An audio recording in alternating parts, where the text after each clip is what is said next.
Good morning, Packers fans. Aaron Negler here with your Packers Daily Chat, coming to you live from the tasting room at Scout Wine Merchants here in Milwaukee. That's right, I have made my way to the good land for the week here on personal stuff, but always ready to talk some Packers with Packers fans worldwide, because that's what we do here at Cheesehead TV, Monday through Friday, although not Monday this week. Thank you for your indulgence yesterday. Yesterday was a bit of a travel day for yours truly, but happy to be here in Milwaukee and happy to be here at Scout Wine Merchants. Listen, people, let me tell you about something they're doing here tonight at Scout. They have a public tasting. It's patio season. You need the perfect wine for that evening on the patio, sipping, talking, having a great time. They have a great tasting happening tonight, and I'm throwing up a link right here in the chat. You can get tickets. There are 7 tickets left for tonight's event. Tickets are $10. Right here, Scout Wine Merchants. You can get 5 1-ounce pours of wine and $5 credits towards the purchase of any of the tasting wines after the event. So if you're in the Milwaukee area, be sure you check it out tonight. Fine folks at Scout Wine Merchants, always bringing the best to everyone here in the greater Milwaukee area. Hope everyone's doing well. Good to see everybody in the comment section. Good morning, Tony. How are you? Brandy, Randy, how you doing? Logan, Doug, look, so many people hanging out, ready to talk some Packers. But we're starting with Ed, who has a super chat about non-Packers related stuff. Shout out to the Red Devils of K-Town today, established 1900. Like the Packers, a very strong fan base, been to the top of the German soccer mountain, but trying to claw back into the second league today. Well, shout out to the Red Devils. I hope they accomplish their goal. Obviously, the goal for Matt LaFleur today will be to get through another OTA practice. The first one that will be available to the media. They started yesterday with their OTA practices. But today, live tweeting of guys in shorts, very exciting stuff. I know everyone will be wrapped with attention during the tweeting sessions from the local beat. Then we'll probably hear from a player or two at some point during this week. I haven't seen an alert from the Packers yet or gotten any kind of email about availabilities, but we'll see how that progresses throughout the week. Then, of course, another OTA session next week, and then they have the mini camps in June. And then, it's that little break during the summer where everyone just kind of goes away for 2 weeks and then takes the deep plunge to start the season. I'm very excited. Marshall, good morning. How are you? Dennis, how are you, man? Tony, Brandy, what's up? What kind of wine would you compare Berry to? Man, if I knew wine at all, I'd let you know. But you guys know I don't. You guys know I'm a beer drinker. But you could ask the fine folks at Scout Wine Merchants. They'll be able to tell you. Kevin, what's up, man? I grew up with my older brother calling me and my friend a bunch of actually nerds, only to find out he now listens to Peter Bukowski's podcast. Oh, my. Oh, my. Funny how the tables have turned, how the turntables. That's amazing.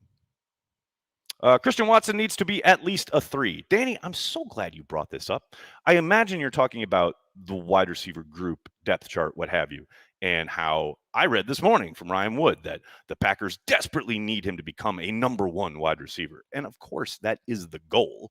There's no question that he is a bona fide superstar in waiting, athletically and potential-wise. It's there. You can see it. He's got to do the work. They have to develop him. He's not going to hit the ground that way. But, yeah, the potential is there. And to your point, they need him to be at least a 3.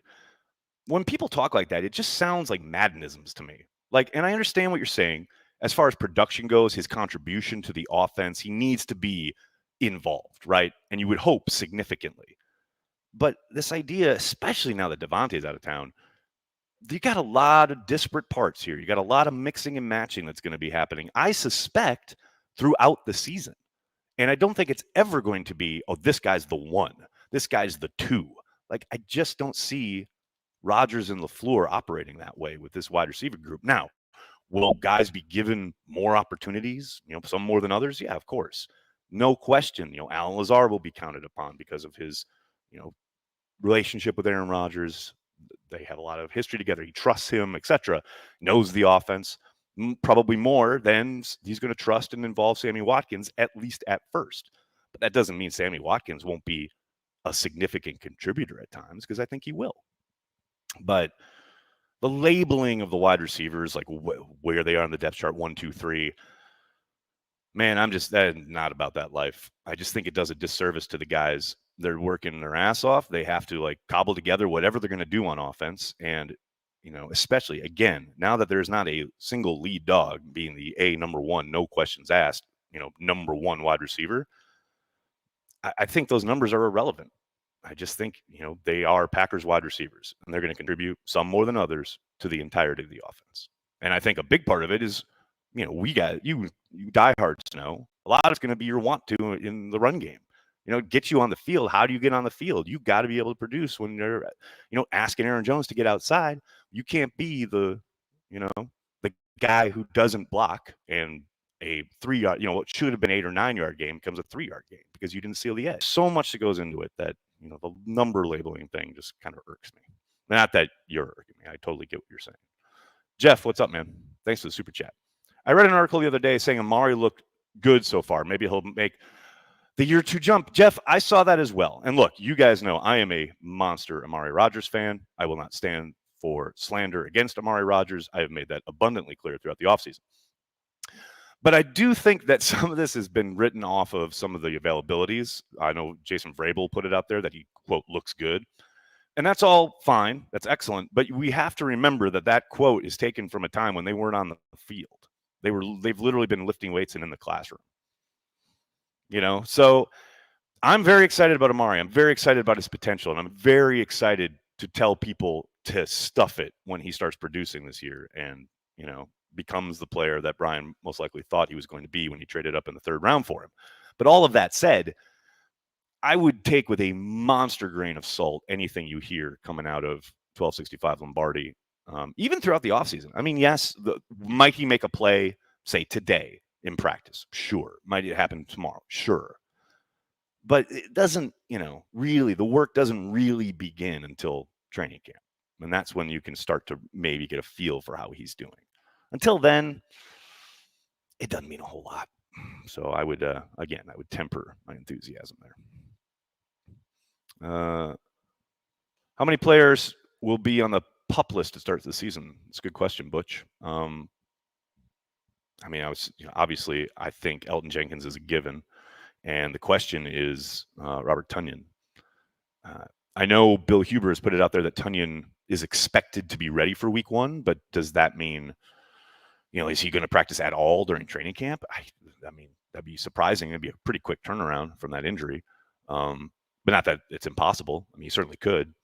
But Elton's the one that I totally expect 100% to be on PUP.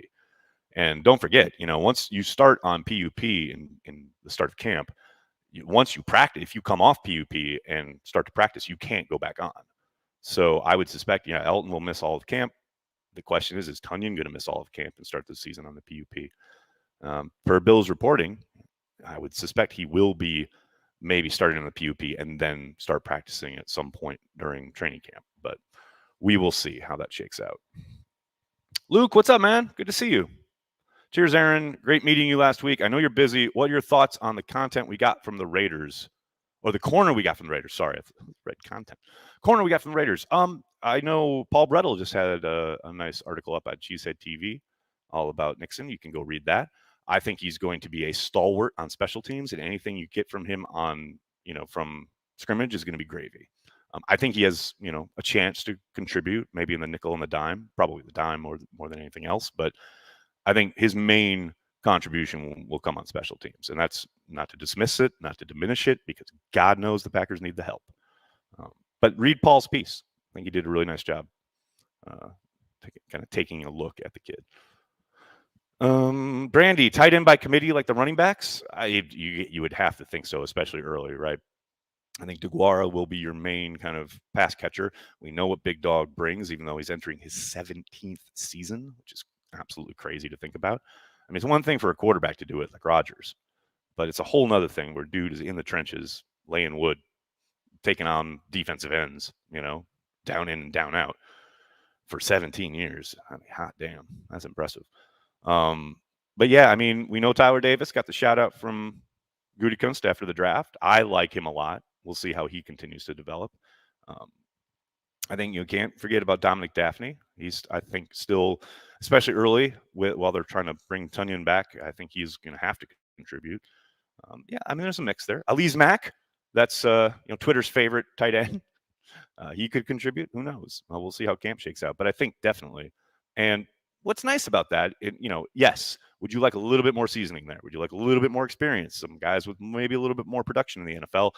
No question about it. I understand that. But what is nice about the way the Packers tight end group is kind of cobbled together is the fact that if you're a defensive coordinator, obviously the one tell you've got is Big Dog, right? Like Big Dog's on there. It's probably a running play. Not always, but most likely.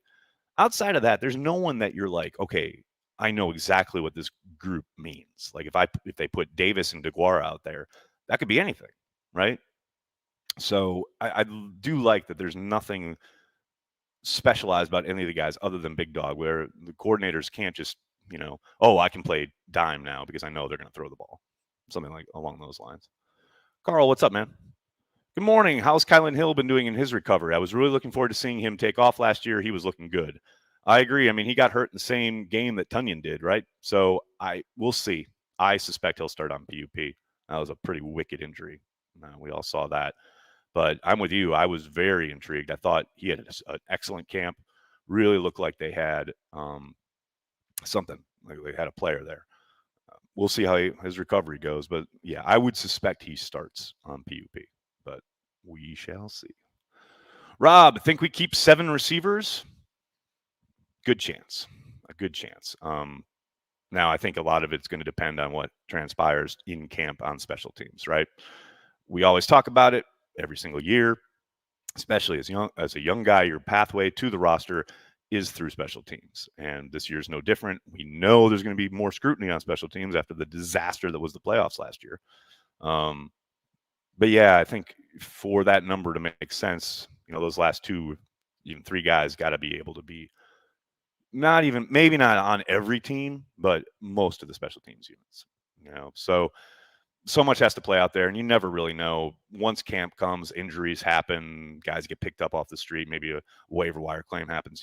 So much will kind of transpire that right now it's kind of foolhardy to say, oh yeah, definitely locking in 6 guys or 7 guys. But I think there's a decent chance they keep 7 if those guys show out on teams. And that's the big key.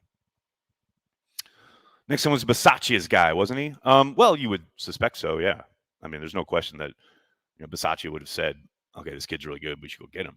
He's obviously got a history with him and worked with him, but that doesn't automatically mean you're going to even make the team. He's got to do the work. But yeah, Bisaccia is undoubtedly instrumental in bringing the guy over.